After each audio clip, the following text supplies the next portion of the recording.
Hello, welcome to another video where I'm going to showcase one of my Open Great League teams for week 2 of this season. I'll be using the following team. It is Walrein, Gliscor, and Medi. I used to lead Gliscor, now I lead Walrein. Both really work in any order, really. I do like to keep Medi in the back for like double steal people. So one thing, if you're an OG of the channel, you'll remember my Gliscor Reggie Lapras team. It somewhat is the same with a Gliscor Walrein core this time. They cover each other really well. I myself use Shadow Walrein and Shadow Gliscor, but normal Walrein and Gliscor do basically just as fine in these roles. I just don't have a normal Gliscor, and I like Shadow Walrein's power more, even though the bulk of normal Walrein really comes in more clutch at times, I found myself. So just take a look real quick at what typings these Pokemon cover. As you can see, Gliscor with its moveset of Wing Attack, Night Slash, Earthquake covers a lot of the meta. It beats things like Trevenant, Medicham. It can beat Lantern, it beats G-Fizz, Registeel, Bastiodon. Really good stuff. It sometimes does feel very lackluster in normal or neutral situations, just like a Noctowl, because the Night Slash non-stab just doesn't add up enough unless you boost. Walrein probably has the least coverage of all, but still does really well in more neutral situations because Icicle Spear is a very good move, and you still have Earthquake coverage for like Steels and Fire types and Electric types, which is really good. Medicham doesn't need much introduction, just does what it does. I have counter Ice Punch Psychic, and it counters like basically everything that fighting is supposed to counter, plus other fighters. One thing the team is not great against is Sableye. Walrein and Gliscor with Shoots Up do very fine against it, but obviously Medicham sucks. It's just bad. It just sucks. Then there's a couple core breakers that you might run into. One of them is Lantern. Walrein outpaces Water Gun Lantern. So if you see it's Water Gun Lantern, you stay in, you go straight Earthquake. If you get one super effective fast move from Lantern, you go in Gliscor or Medicham. I've had scenarios where I swapped into Medicham right away and get shields down later, but if they lock on a Sableye onto your Medicham, it's basically over, because you're not going to get shields down, and that's what you need. Gliscor generally can beat Lantern, but it's not a super matchup. The worst thing that can happen when you say swap Gliscor into a Spark Lantern is that they throw a Surf and then go into something like a Noctowl, because that core is really common nowadays. But if you like get the bait, you can win the 2 shields with Gliscor, you win the 0 shields. It's not the worst. The other core breaker that's very uncommon but does pop up sometimes is Jellicent. You do very fine with Walrein against Bubble Jellicent. Your Earthquake hits about as hard as their Shadow Ball. They do outpace a little bit. If they have Hex, it's very tricky because they could Ball Beam bait your Gliscor, but generally Gliscor does beat Hex Jellicent. Another core breaker I don't have a chart for is Deoxys. I tend to just say swap Gliscor, try to get shields down and have some combo work with Gliscor and Medicham, because usually Deoxys lead teams are very weak to Medicham in the back. Now if that Pokemon weak to Medicham is Walrein, you're probably screwed. Let's take a look at some of my battles here. As I said, I use Shadow Walrein, Shadow Gliscor, basically just for more power. Shadow Gliscor does have a few more niches over normal, which is hitting a bit harder with Wing Attack and one-shotting Bastiodon. But you don't get the 3 Earthquakes against Bastiodon, so that's where normal Gliscor does better, and normal Gliscor is just a little bit bulkier. Let's take a look at some of these battles. These were about the 2400s. The first one against Patamon. Walrein into Lantern. So if this is Water Gun, I'm gonna stay in. And I see not very effective, so I stay in. It is about, I believe, barely not 10 turns. It's about 9 turns, I believe, 988 or something to a, 988 seconds to a Thunderbolt for Lantern, and it's a 988 seconds for my Earthquake. So we pace about the same time. But this savage is baiting me. And that actually makes it worse. I've met very few lanterns that bait here. I will double shield, I don't care. But at this point, to win the 2 shields, I need a bait as well. However, I usually say always bait. Sometimes I just don't listen to myself, and it pays off here. The Earthquake lands. Let's see what they come in with. A Noctowl. Well, this is usually a classic ABB flyer. I'm gonna throw out Icicle Spear. It is a very good match for Walrein, but I'm very low. He is at that Sky Attack right now, so I'm gonna try to catch some Gliscor. But this Madman stayed in. If he's CMP with me there, I win CMP. Walrein wins CMP against Noctowl. I would have landed the Icicle Spear no matter what. So I'm gonna soak it all up on the Gliscor. And they do have that Altaria in the back. This looks a little bit tricky at this point. Obviously, they're very weak to the Walrein in the back. Medicham is not the worst against Altaria nor Noctowl because I have that Ice Punch coverage. But the problem here is my smart opponent is farming me down, so I can't even come in with my Walrein at this point. Gonna swap in the Medicham, making the big mistake to not wait out the clock because now I cannot swap right back into my Walrein. Going to build up to an Ice Punch that I'll have for the Noctowl, and now I should be in a very good spot because this will KO. If they throw the energy with Noctowl, the counters plus a Psychic will probably take it out, I think. Yeah, for sure. But they even farm up a little bit more. I believe they're 3 off another Sky Attack here. I should barely be able to get to a Psychic, or they might be 2 off, I'm not sure. I am counting. And as you can see, I chickened out. I barely hit that Ice Punch. Psychic, even though not super effective, does a little bit more than Ice Punch. But luckily, it does KO. So that's a very good game. A very, very good game. We have GS Heiser. I don't know if I butchered up that name. A good French player. And they lead Bronzong. I swear this is a good player. And this is probably some sort of Psychic Double Dark.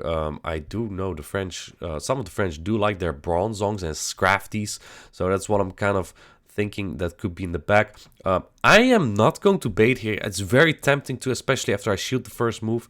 I also didn't expect it to throw immediately, to be honest. And they do let that go, which is just great for me. They swap in Scrafty, I swap in the Gliscor, and I bait out the Sableye. This is wonderful, because my Medicham is a very hard counter to Scrafty. As you can see, the wing attacks with the Night Slash add up very nicely here. They let me get to another one as well. A return definitely would have KO'd here. This is actually where I like normal Gliscor a little bit more because it's bulkier. A foul play might take me out here, which is a lot of damage. Actually, might not even. Yeah, it doesn't. They get farm, which is even worse. So at this point, I'm thinking I just want the farm down. I wasn't counting properly anymore. I probably should have just thrown a move, to be honest, because his third foul play is only 5 Shadow Claws and he barely does get there. If I threw my move one before, I probably would have gotten an Icicle Spear off on the Scrafty as well. And now this becomes an iffy matchup because with a shield down, Scrafty still loses, but it becomes really, really close. The counters plus 2 foul plays get me into Shadow Claw down range. So this is going to be a very, very, very, very close matchup. Good thing my Ice Punch is 1 cheaper than the foul play and they swap pretty quickly. So I should be able to get 2 Ice Punches quite comfortably here. I have the rank 1 Medicham that will survive this foul play. And I throw immediately so the counter doesn't land. And now I might be able to survive 1 Shadow Claw from the Sableye. Hopefully I get the tie or the win. And I do get that win. Just barely. Really close game. A little bit of a misplace by myself with the Walrein versus Sableye. Walrein into Noctowl. Unlosable. Unlosable. They usually have like Lantern or Steel types in the back, but they're staying in. And you know what people who stay in do? They're either very weak to Walrein in the back, or they try to catch, which they tried here. I swap in my Gliscor into the Medicham. This is not that great of a matchup, but you can just secure this. Now, no, not a single Medicham has ever shielded the first move, and for good reason. No one ever Earthquakes here as a Gliscor. If you Earthquake here and they shield it, they can actually flip this matchup. So even though they don't shield the first move, straight Night Slash is safe here if you want to secure switch. And I don't want my Medi on that loaded Noctowl, so I'm going to secure a switch here. I think I will be able to farm this Medicham down here. So I'll have some energy for the Noctowl, but you'll see that the Night Slashes non-stop will not do as much damage on them. Waiting, here we go. The Noctowl comes in comes the first Night Slash here. They are 2 off, 2 Sky attacks, I believe. But I'll be honest with you, I somewhat lost track of their energy. And you'll see in the end what is going to happen. They don't even throw a Sky attack here, they throw Shadow Ball. I'm definitely sure a Sky attack would have healed me here. Regardless, I'm a shield down, so it's not that great. Let's see what is in the back. It is that Lantern. I maybe should have thrown a move or not. It is fine though. The Spark Lantern. It's not really a G-Fist counter, so I'm somewhat surprised by this, to be honest. Medicham, generally not bad against Lantern. My opponents obviously no shields this. If they shield this, the Earthquake from the Walrein will KO, and they are smart, they know that. And as you can see, by the time it's 1:30 AM, I'm again not counting in this match. I was pretty sure I could just do 3 Ice Spears or something and I just win the battle. So I'm just gonna throw the Ice Spear immediately. Don't risk getting hit by a Thunderbolt since I haven't been counting, so I just play it safe. The Ice Spear does take it out, and they let it go, which surprises me. And makes me a little bit afraid. A Sky Attack barely won't KO here just yet. And I should be able to survive the Wing Attack after. But my opponent is smart. They go for Shadow Ball, and I throw Earthquake, because I know one of my Wing Attack will take me out. So I'll just BM, I guess. But very well played by them. If I just did 1 Ice Spear more, I likely will win that battle, but I didn't count anymore. Next battle against my good friend, aka John. I lead Walrein into that Water Gun Lantern, luckily. Unfortunately, I don't really have a showcase where I faced a Spark Lantern lead. I did face a couple. One of them had a Sableye in the back when I say swap Medi, and I just top left it. The other ones, I think I won. And as you can see, he shields the first move, not optimal. His water guns do a little bit more, but it's okay. I should be very comfortable getting to another one. And John, a very reasonable man, does not bait me like that first Savage did. And in comes the Earthquake. Gets shielded yet again. In comes another move. If they surf here, I think we CMP on the Thunderbolt. But it should be fine. I will get to another Earthquake here. And have to be careful. If they catch them like a Noctowl, I will be very salty. Even though I can hit an Ice Spear after. But I would love to take out this Lantern here. They come with the Sableye, which is very not optimal. I'm trying to get to an Earthquake. I don't think I would have gotten there, though. I may have at 1 HP. We'll see. If my switch buttons are gone, I didn't survive, and they were gone. So what do I predict at this point? I might bring in Medicham, thinking it's like a Noctowl or Altaria in the back. I swap in my Medicham here. And I have a Trevenant, so this was a very good swap to bring in a Medicham, because the Sableye doesn't have Shadow Ball. But this Trevenant does, and you'll see that the Gliscor isn't as bulky as you'd want it to be. This is where normal Gliscor also excels, because Shadow Gliscor takes a lot of damage here. I believe you tie in the 0 shields. Actually, you actually barely win. And John makes a smart play. I make an impatient play, just taking it out. He just wanted 1 Shadow Claw more and get to 2 foul plays here, which might be successful because I got denied a move here, which is not great. Right, I got only 1 count from 1 Shadow Claw, and this foul play takes me out. I lose the game because of that. It's only a Go Battle League battle, but I'd rather win that, and I do get the W here against this Lantern double Ghost line. On paper, I definitely should hard lose that with a Medicham in the back. But we got him. And the last battle is against Roller Coaster, who is running a G-Fizz lead. This is not a bad matchup at all. Actually very close. Even straight Icicle Spear. Obviously, if you land an Earthquake, you win that. And I let the first Rock Slide go. No need to shoot the first one. And then they make a very smart play. Mantine. This breeds ABB, by the way. This is Pelipper in the back, like 1000%. This is just screaming, hey, I play ABB. You know what I have. But my opponent makes a smart play because Mantine sucks against Walrein. But because they got me so low, the wing attacks actually do enough just to almost take out my Walrein.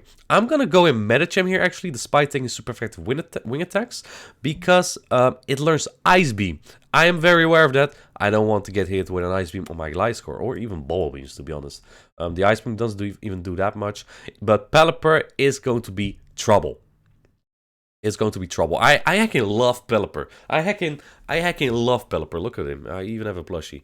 And I know it's a very deadly Pokemon for this core. Walrein, the only reasonable Pelipper answer I have, is not in the game anymore. So at this point, I kind of want to get to 3 moves, or I don't know. I don't know what to do here, but I'll just get to a Psychic, I guess. I'm gonna go for an Ice Punch without even building to the Psychic. Hopefully, my opponent doesn't count, because this is not a smart play, but they did shoot that. Then I realized I wouldn't get to an Ice Punch, I would just get farmed down. He's gonna get to 2 moves here either way, so I'm gonna let the first one go. It doesn't take me out just yet, but it will get me very low. And there is the next one. Now, Pelipper is quite fragile, so a Night Slash with some wing attacks might take it out. But I'm going to predict the catch here. So I don't even throw. I'm just going to wait for the G-Fist to come in. You can stack an Earthquake and a Night Slash, and because of this, I will win this battle. Even if the Night Slash barely won't take out, the wing attacks or the counters after will win me this game. So that was double Core Breaker in the back, still got the win. I think a very well played by me. Very well played game by me. I get to give myself some credit sometimes. Hope you liked the video. I know the team takes some what's the word, flexibility to make it work. I think it can be so good though. Gliscor, Walrein core, and it's sometimes very unpredictable. I hope you liked the video and have a good one. Thank you for watching.